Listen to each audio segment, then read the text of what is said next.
To the They don't, I know.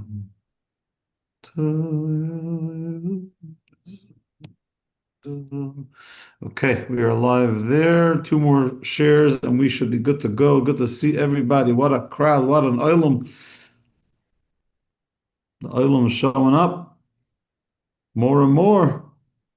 Good to see you. Simcha v'tuv levav, with joy and gladden hearts.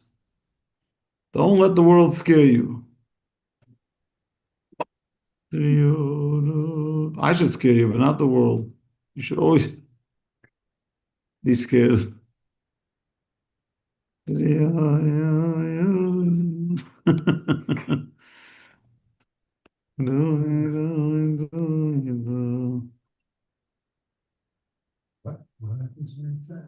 Okay, one more. Good evening, Kayla Gittel. Good evening, Stefan. Good evening. Michael here. Michael Pincus. Michael Pincus, was machst du? Es gibt gut nicht, but Liz... You're being broadcast, so everything you say is being recorded on YouTube. Okay, I'm off, bye. Sei gesund. Okay, we are done sharing. We are on all the platforms we are going to be on for tonight. And we are... Oh, let me let Noah in. Very good. We are in Parshas Toldos. We are at the last night of the month of Cheshvan. Tomorrow night's going to be Rosh Chodesh. We're going to usher in the month of Kislev. But we are in the sixth Torah portion of the book of Genesis. It's amazing that we're 6 weeks in already from Bereshis, Noach, Lech Lecha Vayera, Chaisar, now in Toldos. And they were busy having bets over here. What topic I'm going to address? What was the conclusion? No. What subject? I don't know. Road space. Phosphorus. The Jacob takes these blessings. And you went with the blessing. Yes. Okay. So I don't know if it's a general rule, but Liam definitely wins today. And I'm guessing he didn't cheat, so then pretty impressive. Yes, so we are going to discuss today a section of the verses that deal with Isaac. And why is that novel? And I want to tell you why you're both very funny. So there was the debate between Liam and his dad, Robert, about what topic I'm going to discuss tonight. Liam said I'm going to discuss the prosperity of Isaac. And Robert said I'm going to discuss the blessings that Isaac gave to Jacob that were supposed to go to Esau when the blessings were taken. Why is that funny? Because pretty much, if you look through the adult life of Isaac, there are only 2 discussions about Isaac in the entire 5 books of Moses. And that's those 2 discussions. Meaning, Abraham, we have a couple of parshas starting from the end of Noah, when he's born, then through Lech Lecha Vayera and Chayesara, we have full portions that talk about the life of Abraham. Till the end of last week's parsha, the life of Abraham. Jacob, we have a ton of parshas. He starts already in this week's parsha when he's born, and then the stealing of the blessings, and then going to Laban, and then going to meet Esau again, and going to Israel, and Shechem and Dinah, and Joseph going to Egypt, and going down to Egypt, till the end of Genesis. We're living in the world of Jacob.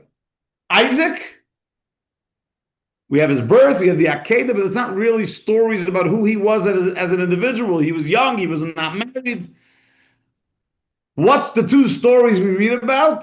We read about what we're about to read now about his prosperity, trying to leave Israel and God stopping him, and the story of when he's giving the blessings to Jacob and Esau and that whole showdown.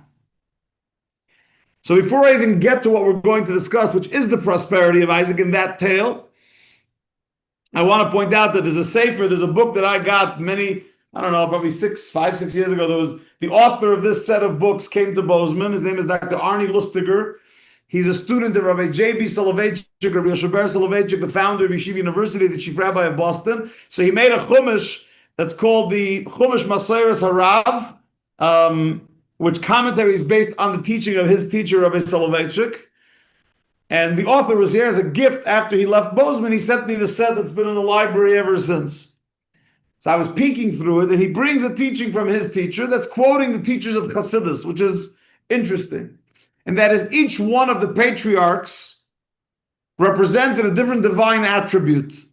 Abraham represented chesed, kindness, and that's why he was totally giving and giving and giving to the poor, to the homeless, to the Arabs. He was trying to defend Sodom and Gomorrah. He was all about giving. So because he was so giving, there's many Torah portions about him, because he gave a lot, so he got a lot. Jacob's the same thing. He was mercy, he was tiferes, he was compassion. So there's a lot of Isaac was severity, gevura. Everything about his life was intense, was severe, was the word I'm looking for, when his life was very structured. So he was very reserved, if you want to call it. Maybe he was conservative. So his life was very private. When you're in chesed mode, you can't be private. By definition, you're dealing with a lot of people because you're helping a lot of people. Isaac was very insular. And therefore, even the stories of his life in the Torah end up being very small in number. There's very little information because his life was a very insular type life. You don't see the stories about Isaac the way you see them about Abraham and about Jacob, just because that's who he was, with his unique connection to the divine attribute of Gevura. So therefore, he doesn't really have description. He doesn't really have, a lot of his life is mysterious because he lived a very private, a very insular, a very serious life, not to the exclusion of the other patriarchs, but he was unique in that way. That's why he dug wells. Right? Digging wells is a very hard job. Right? He was very into he was a disciplinarian. That's just a side note to recognize that I don't know how many people realize that when you look at the stories of the patriarchs, there's very little about Isaac and a ton about Abraham and Jacob, and there's a reason for that. But one of the two major stories that we read about in the life of Isaac is when the land of Israel had a hunger, and Isaac decides that he's going to go to Egypt to do exactly what his father did when there was a hunger in Israel. So actually, we're going to start on 149, even though you're right, the story is in 151, but I want the introduction. So on page 149 in the Life Chumash that we use, there was a famine in the land besides the first famine that existed in the days of Abraham. Isaac went to the king Avimelech of the Philistines in Gerar. So actually, he starts heading down from Israel to Egypt. He gets to Gerar. Where's Gerar? Gaza. I mentioned this in a class a year or two ago. So he gets to Gaza, and God says, it says God appeared to him and said, do not go down to Egypt. You're not allowed to do what your father did. Your father left the land of Israel. You can't. You are an Oila Tmima. You are the one patriarch that's never going to leave the land of Israel, which is true. He never left Israel. Every one of the other matriarchs and patriarchs, including Isaac's wife Rebekah, came from outside of Israel. Isaac was born in Israel, stayed in Israel his entire life. God says that he gets to Gaza, says, don't go any further. Stay in this land right here, settle in this land, and I will be with you and will bless you. For I will give all these lands to you and your descendants, and I will uphold the oath that I swore to Abraham your father. I'll multiply your descendants like the stars of the heaven. I will give you descendants, all these lands, all the nations of the earth will give blessings to each other by comparing themselves to your descendants. All this because Abraham listened to my voice when I tested him. He guarded my secondary prohibitions that protect the person from transgressing biblical prohibitions, my rational commands, my super-rational commands, and my instructions of the oral law. Basically, because of your father, I want to take special care of you. Don't go to Egypt. Stay right here in Gerar. Stay in Gaza. And I will bless you immeasurably in this land. And we'll talk about why that was unique. So he stays there. It says, Vayeshev Yitzchak Gerar. So Isaac settled in Gerar. Then they started asking, I'm going to skip a couple verses because it's not directly. They started asking too many questions about his wife Rivka. And he said it's his sister, the way Abraham did. Then Avimelech saw from the window that they were behaving like a husband and a wife and said, you're not a sister. And he confronted him and said, it's not fair. You almost put me in major danger. I could have ended up taking her as a wife and I would have been in real trouble because you told me it was your sister. So he warned everyone. Avimelech warned everyone, don't mess with this lady Rivka. It's not his sister, it's his wife. Stay away from her, or we'll all be in trouble. Then if you look at verse 12, where it says Isaac prospers, Isaac sowed crops in that land, which was not as fertile as the main part of the land of Canaan, and found even in that year, which was a bad one for crops, that the land yielded 100 times more than the average, and God blessed him. 100 times. Whatever he was expecting to grow from the land, he had 100 times more. And then it says the man Isaac became prosperous, and he grew constantly greater till he grew very great. And of course, what happens then is that they start fighting over the wells. And if you turn the page, it seems like Isaac needs to make a separation. So if you turn the page to 153, Isaac went away from there and he set up camp in the Gror Valley. Where's the Gror Valley? According actually took here's a map. It's going to be very hard to see on the camera, but this is the Gaza Strip right here. He was in Gaza heading to Egypt. God told him to stop, don't leave the Holy Land. So he ended up going to the Nachal Gror, which he translates here as the valley. No, where is he translated? The Gror Valley, which according to tradition is an area called Telmaj, or it has some Arabic name, but it's near Kibbutz Re'im.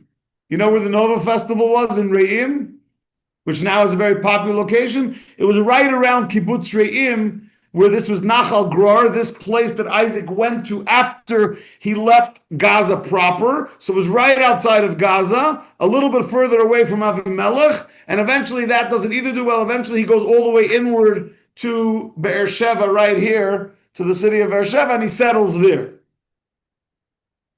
I brought the map, and I want you to get a visual of that because it matters. It matters for a few reasons. First, I want to, on a very basic level, Israel was given to the Jewish people primarily the parts of the land of Israel that were inhabited by the 7 nations that God told the Jews that they would conquer. So, right, you remember the Chiti, Moiri, Aprizi, Abusi, Goshi. You had the Canaanites, the Perizzites, the Girgashites, the Hittites, not the parasites, the Perizzites, the Amorites. All those 7 nations that were living in the land of Israel, that's where they were going to conquer. And that's an important piece of information because they weren't the only people living in the neighborhood. For example, south, there was the Amalekim, the Amaleks. There was also an area south, like sort of in the Sinai Desert, where the Geshuri and the Machasi, the Machasites and the Geshurites were living. They were not part of the 7. And all of this matters. You're going to see why in a minute. So Isaac now is told by God to plant. Where is he planting? So Rashi tells us, in that land, even though the land was not as good as the parts of Israel that were inhabited by the 7 nations. And that's why the 7 nations were inhabiting the other parts, because the earth was better. Now, Isaac happens to be on the way to Egypt. God tells him, stop in your tracks. You'll set up shop there. You'll sow in an area that should not have any growth. How do we know that? Because the 7 nations aren't even living there. They want to live where they can make money. How did the Philistines make money? There's other ways to make money. It could be a merchant. They were on the water. Gaza's on the water, so they could have been like sea merchants. They could have bought things from the other nations. But for Isaac to prosper,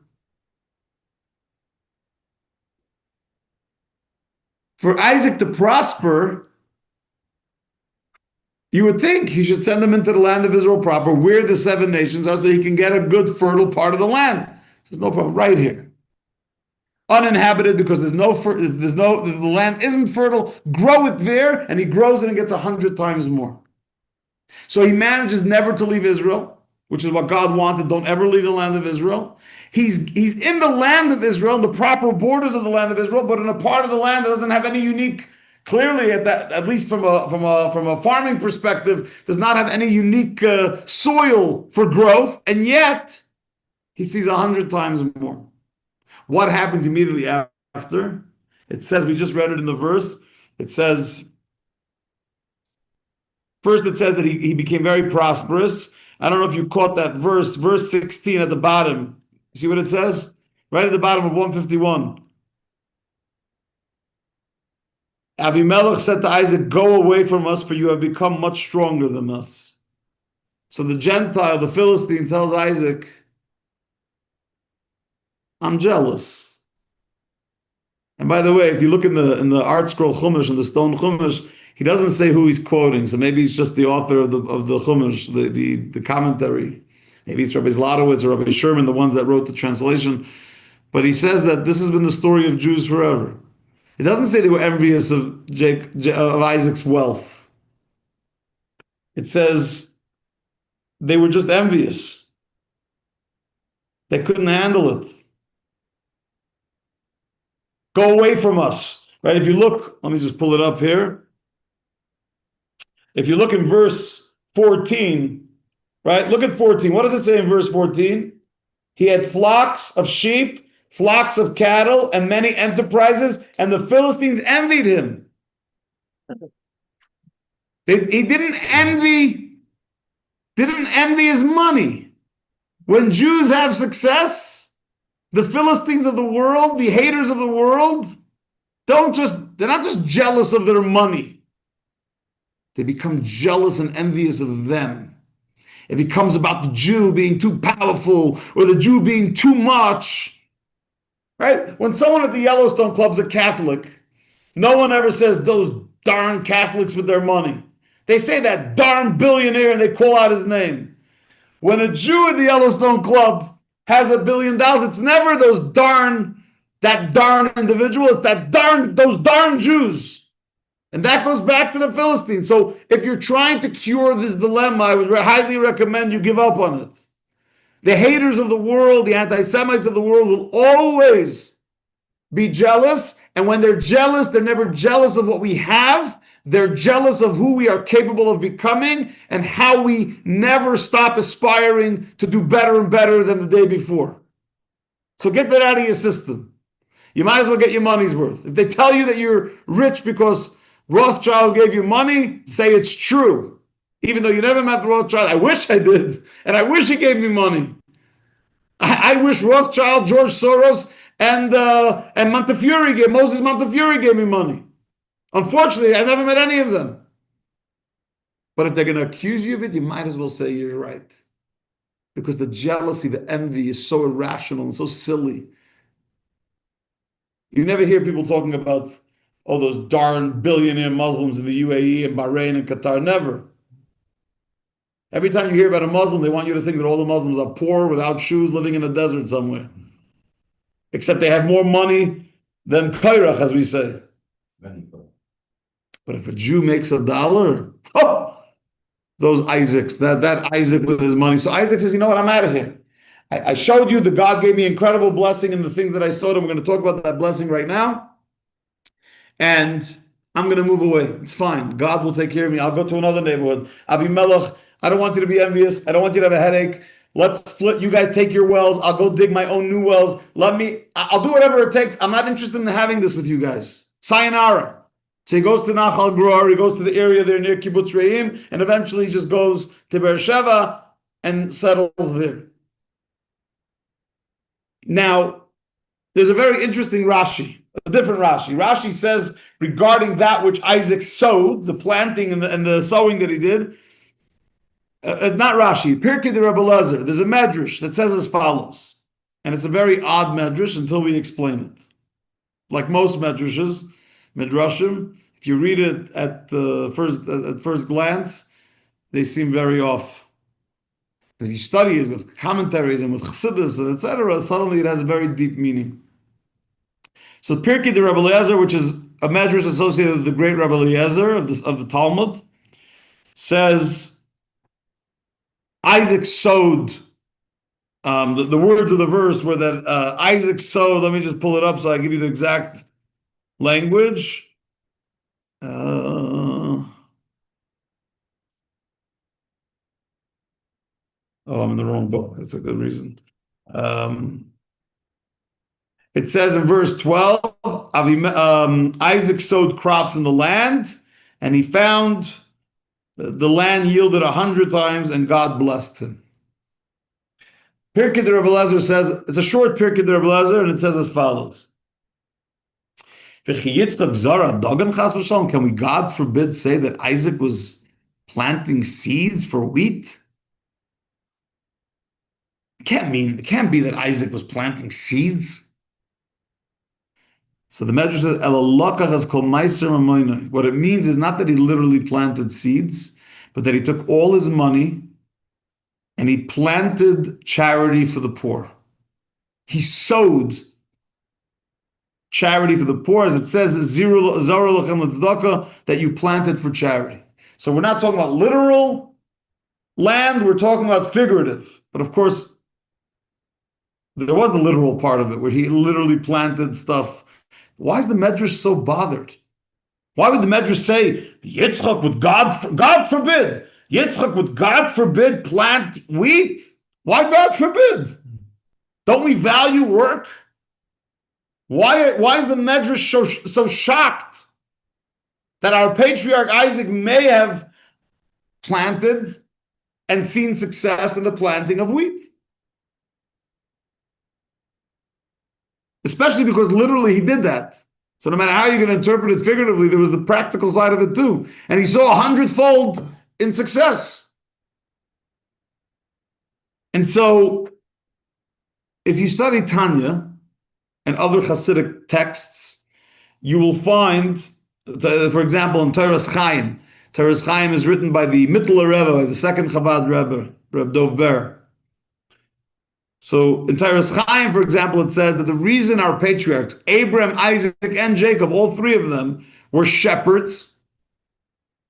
All three of them, we know this from the Medrash, all three of them, well, for Jacob, we know this from the biblical verses in the next couple of weeks in the Parsha, but we know that all of our patriarchs lived their lives as shepherds. And what it says in Chassidus and Toras Chaim is that they were shepherds because it's the best job for someone who does not want to be disturbed from their service of God. And to quote, every other gig has incredible amounts of focus and burden that is necessary, including working the land. You can't be an absent-minded farmer. You're not going to grow anything. And then you have the plowing, and you have all the things you have to do to the earth, and then you have to cut it. But a shepherd could spend his entire day thinking about godly matters, and there's nothing about his job that keeps him away from God in any way, from his focus on God. So I don't want to offend any farmers or any old-fashioned shepherds, but it's true. Sheep, goats don't need much from you. Every once in a while to make sure they don't get hit by a car, assuming you're anywhere near a car. Once in a while to make sure they're fed, but again, they eat grass. There's not much of a job. You may want to keep them in a certain area for your own benefit later, but the job of being a shepherd is one that's perfectly conducive for never disconnecting or becoming distracted from your service of God. And Abraham, Isaac, and Jacob, who the Tanya refers to, from Kabbalah, that they were Merkava, they were like a chariot to its wagon driver, totally subservient to God in a state of self-transcendence. It was perfect for them to be shepherds. God needs us to work, we're working. But we don't want to take a job, right? You don't want to hire someone to work in your mill if they're not focused. You don't want to hire someone to work in your bakery if they're not focused. And let me tell you, you work in a bakery 3 seconds, if the stuff is in the oven for 3 seconds too long, you have a burnt pastry, a burnt challah. You don't want the guy that's changing your tires on your snow tires to be thinking about God when he's changing your snow tires. If he's totally immersed in a godly thought, while he's changing your tires, the chances when you're driving on the 90, your tire will come off. A shepherd? Could be a whole day with God. And by the way, if anyone wants to spend their day totally immersed in godliness, become a shepherd. Rabbi Akiva was a shepherd. Our patriarchs were shepherds, and King David came from a family of shepherds. Many of our great people they were shepherds, and it wasn't by coincidence. Oh, they just happened to be a bunch of shepherds. It was a choice. Pick a job that allows you to be connected to God. Okay, that makes perfect sense. Comes along Pirkei Rebbe Eliezer and says, how could it say that Isaac was going to sow the land, work the land? It seems contradictory to his goal of not being distracted from his dveikut, his total oneness, his total bond with God. And it's a good question. We were under the assumption, based on studying Jewish history, Jewish mysticism, Jewish Hasidic philosophy, that the patriarchs were specifically picking a job where they did not have to be distracted. Now comes along this little 2 verses in the Torah about Isaac and his land, and suddenly he's planting, he's cutting, he's sowing, he's tilling, he's doing whatever you got to do to get some wheat out of the ground. And of course, it was incredibly successful with a great immense blessing, 100-fold. But what about the fact that he had to do it? Is that not a problem, considering what we know about the patriarchs and matriarchs? Says Pirkei de Rebbe Lezer, what did he do? You know, Isaac was the one that introduced tithing to the Jewish people. We already read it from with Shem, Malki Tzedek. It says he gave Meiser, he gave tithing. But Isaac really took this tithing as far as the first Jew. Isaac was the first Jew born Jewish to his 2 Jewish parents, Abraham and Sarah. He was the first Jew, and one of the only things we know about him is that he was very, very scrupulous in making sure to give tithing, which is why he had to know exactly how much was in that field, because he knew he had to give 10% and give it away to the poor people. So the Medrash is coming in saying, I don't want you to think that he was just farming for the sake of farming, even though for a regular person that's fine, but for a guy like Isaac, farming for the sake of farming seems like a big distraction. That's why it says he was not just farming, he was sowing charity. What does that mean? He was still working the ground. Of course, he was still working the physical ground. It's not figurative, it's practical. But he didn't do it for the sake of farming because he was looking for a trade. He wanted to be able to fulfill the incredible commandment and mitzvah of tithing. And biblically, when you talk about tithing, it's not talking about money. Money is only rabbinic. Meiser ksafim, giving tithing from cash, is a big debate where that falls in. It is part of Jewish law, but whether it's biblical or not is debatable. But giving tithing from your field is not debatable. That is the biblical commandment. You have a field, 10%. So therefore, he went out of his comfort zone, Isaac. He went to plant the field, to sow and to work it so that he can, at the end, when it grows, take the tithing and go and have the physical experience of bringing food to the poor with the 10%. And it has so many layers of lessons in that. Number one, he went out of his comfort zone. So what if you don't think it's for your status to be a farmer? It wasn't for Isaac's status and for his, not even about his status, it wasn't for his devotion to godliness. That was a little bit of a distraction, and yet he did it because he wanted to experience firsthand and to bring about in reality this incredible gift of taking 10%, not just of money, but of food, and bringing it to a poor person. But also the value of feeding the poor. What do we know about Isaac's life? We know the story with his sons and the blessings, which we're going to read about. We read about later in the parsha, and we know that he had a love, even being the non-chesed one of the patriarchs. Right? This is the guy who's does not have the attribute of chesed like his father, where he's in love of just giving and giving. But it's part and parcel of what it means to be a Jew, of what it means to be a descendant of Abraham and Sarah. What it means is that you go out of your way not just to give money. Obviously, you have to give money. You have to give 10% of your earnings. But to also experience what it's like to feed the hungry. To take wheat, physical wheat, preferably wheat that you actually grew, and take it and hand it to someone that's in a state of hunger. Someone that's poor that needs it. So again, I don't think the Torah is telling us that we should all become farmers. Quite the contrary. I think based on the question of the Pirkei de Rebbe Lezer, maybe all Jews should become shepherds. Maybe not all Jews, maybe most. I could think of a few to exclude, primarily certain rabbis with certain names, named Chaim and stuff like. But everyone else should be shepherds. No, I'm talking about shepherds with goats. We could discuss later how many congregants are considered goats and how many are sheep. That's a discussion for a different day. We're definitely not going to do it while we're live on Zoom. But that aside, imagine if every time, just think about it, every time you went to the grocery, you made a custom that you buy 2 items in the grocery, healthy items, preferably items that can last more than a day, but also healthy items, not garbage. And you made a tradition that every time you're grocery shopping for your family, 2 items are now going to go to a poor person. First of all, going back to those that were JLI yesterday, that will change your entire shopping experience because now you're not just going to the grocery to fress for yourself, you're going to the grocery so you can help the poor. Second of all, it will uplift your life in ways you can't even imagine. And obviously will uplift the person who you're feeding as well.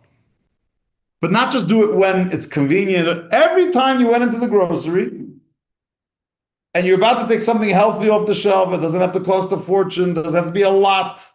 It's not about the quantity, it's about the mental state that every time you are in the grocery, you take an item or 2 off the shelf, either you put it in the food bank basket that exists in front of a lot of groceries, or you keep it in your car next time you see someone that needs it. So maybe if you're going to see someone that needs it, maybe you should buy something that's readily, that you could eat, without having to cook it, because they may not have where to cook it. But imagine what that would do to the shopping experience. Yitzchak Avinu, Isaac, our patriarch, wanted to experience firsthand, tangibly, I'm going to plant it. Or imagine every time you bake I don't know how many people bake in this class, but every time you made a meal, a dish, you got some plastic containers, throwaways, and every time you made a soup, or every time you made a stew, or every time you made some schnitzel, every time you made something delicious, you put a piece or 2 pieces in a container, and the next time you're driving around, you bring it to someone that's hungry. Ready-made food to go. It uplifts the whole world. It uplifts your cooking experience. It uplifts your shopping experience because you're shopping to cook and now you're cooking. It uplifts wherever you're driving to bring it to them. It uplifts their life. It uplifts your life. And what does it cost you? We're not talking about it'll probably cost you a whole year, $500. Maybe. The whole year. And you could change lives every day. Is it a little different? You have to get used to a new schedule? Absolutely. We're used to certain lifestyles, and if it's not in our schedule, it's not in our routine, we can change that easily. There's a thing that just opened in Bozeman. I was just corresponding with they're calling it not the Bozeman something market. It's basically just like HRDC as a food bank, but there's rules with the food bank. You can only come either twice a week or twice a month. And there's all these rules, and they have to have rules because they're giving a lot of people food. These guys just started something at the fairgrounds here in Bozeman where volunteer families make ready-made food, and there's a whole volunteer system, and they set it up like a farmer's market, and everyone sits there, and you come, it's officially like you're purchasing food or purchasing items, but really no one's paying for it. It's for the people that can't afford it. So I actually he reached out to me, the guy who started it. He says, if you want to get involved. So we're still actually in the middle of the conversation because obviously I'm not going to cook now every night for people at the farmer's market. It's just not reality, and kosher food is a lot more expensive. But I'm trying to figure out, do they need money? What do they need? It's brilliant. It's brilliant because there's a lot of people who are dignified people who are they're going through a rough patch, and they don't have to feel like they're a schnorrer and they're a beggar. They're not. They're just going through a rough patch, and making dinner costs a lot of money. So making them feel comfortable, right? That's why we call our charity here at the Shul Project Dignity, because it's dignified. But I thought about it, like HRDC is a massive organization with millions of dollars of budget. I don't know if there's even any budget here. It's just neighbors helping neighbors. That's literally how they're talking about it. Now, I don't know how long it'll last. It's brand new. But it's a beautiful thing.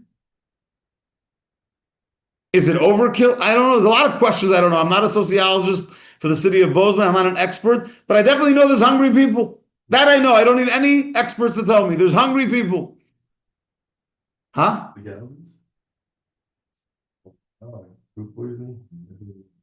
So they have all these rules about how you make sure that they have a whole, I forgot. There's a whole bunch of rules. I didn't read the whole Megillah. It just again, it's only happened in the last 20, maybe 36 hours. I'm learning more, and when I know more, I'll share more. But that's what Yitzchak Avinu wanted to experience. It wasn't about his own satisfaction, but in order to be in the trenches and realize what other people are dealing with, God takes us on an interesting journey so that we can understand a little bit about what other people are dealing with. I still remember last year, maybe Mick remembers this, but last year, the last day of Hanukkah, at the end of our big year-end matching campaign, fundraising campaign, I was sitting at 11 o'clock at night. I had just come back from Big Sky from the menorah lighting, and I was sitting on my computer in the dining room. Javi was in Texas with the kids. I was home alone. Did I have my dog? Yeah, I think I had Ezzy. Actually, I'm pretty sure I did.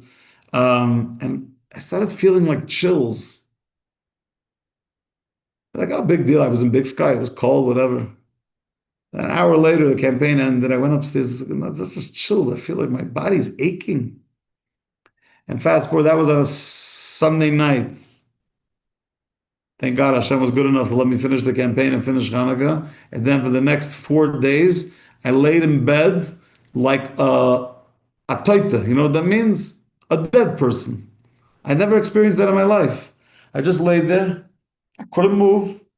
Every day before the sun set, somehow I managed to get up and put on my tefillin and daven, but it was yena davening. Don't know what kind of davening that was. I would like to believe God understood, but I'm not even sure I understood what I was saying. So he should. I'm not sure he did either.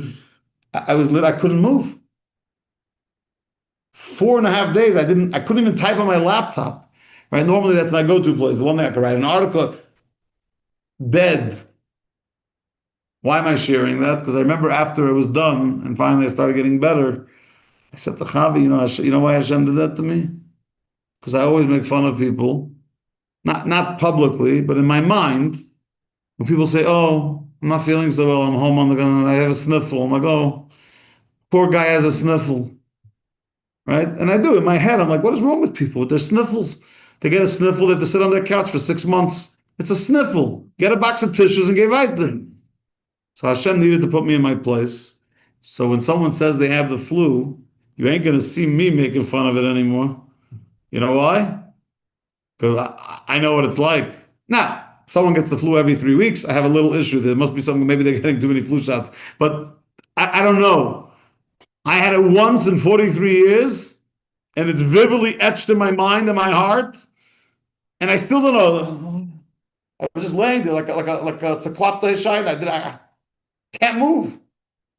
Dead. A living being that's dead. And I really believe that Hashem just wanted me to know. Hashem wanted me to know what it's like. And Yitzchak Avinu was not some guy who needed to be trained about the importance of giving tzedakah. But there's something to be said about growing it yourself, working on it yourself, and then taking 10% of it and giving to a poor person, because what that does for you, and you have to go through that process, and then the recipient has to go through the process, it elevates you to a different space and your appreciation and understanding of it. So imagine if you're baking a bread, I said before, I don't know, you're baking a bread and from every 5, I don't know how many, if you're baking 3 loaves and you take one that you just worked hard on to make, right? Let's say it's a sourdough, which is a 9-month production. You have to have the starter and the extra starter and the geschichte, and now you have it, and now you're taking it and you're driving by Walmart to someone you don't know. You never met him before or her before. You roll down the window and say, listen, sir, I don't have cash for you, but I just baked this delicious sourdough. I guarantee you that 4 minutes after you drive away from Walmart, there won't be a crumb from that sourdough left because people are genuinely hungry. So I don't know what that means. I don't think until today I've ever been hungry my whole life. I still think about it. I've never been hungry. Maybe a little, I didn't eat since whatever. Maybe I could use it, but hunger? Even on fast days, I'm not hungry.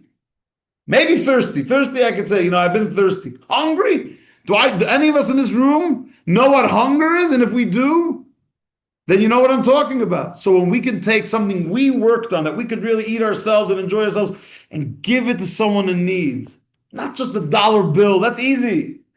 It's a big deal to throw a dollar bill out the window. A dollar bill. It's like assume it's going to be like the penny. They're going to get rid of it. Okay. To give something you worked on. Yitzchak experienced that. And it had an incredible effect on him. And that has an effect on us.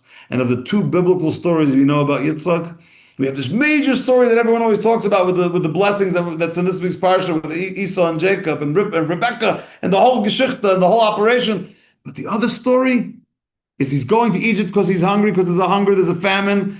He wants to go. God says, stay right here. Let me show you how I can bless you. And when I bless you, I don't want you to forget to bless others. I don't want you to forget to take that tithing physically, tangibly, and go give it to someone else. Now imagine our country that bickers a whole day about absolute insane things.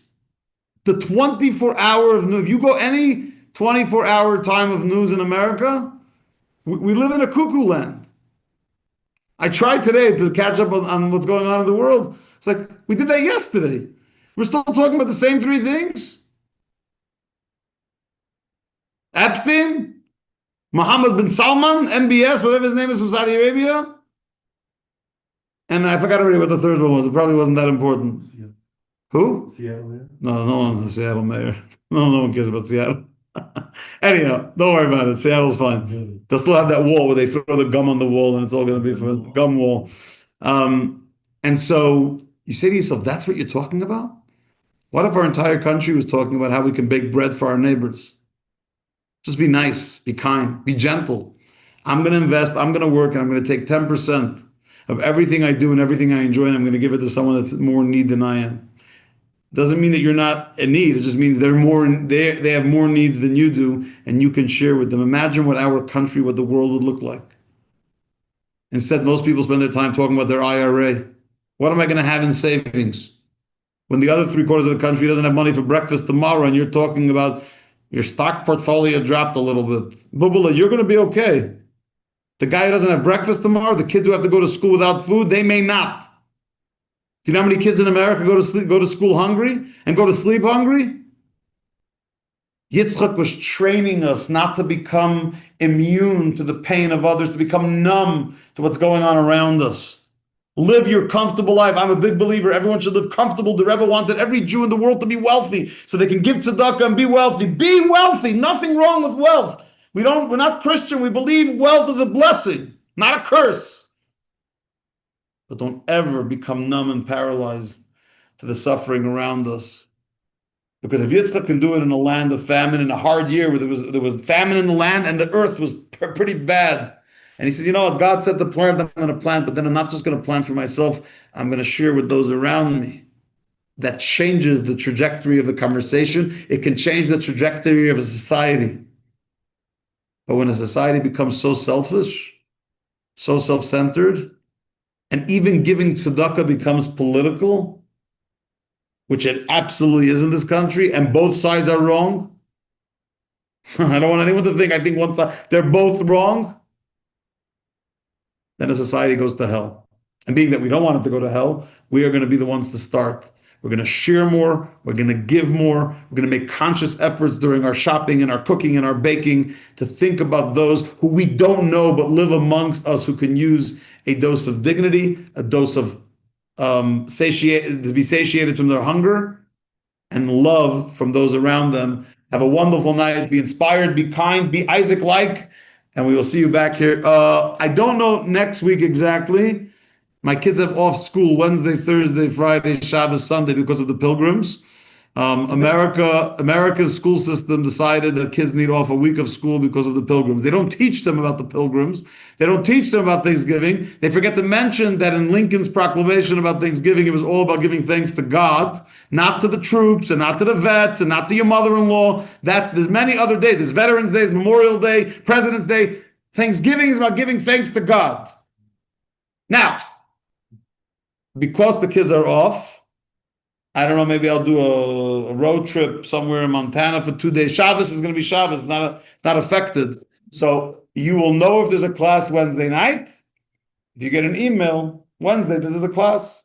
Sei gesund, be inspired, stay warm, and be kind and generous. You only gain from that. Sei gesund.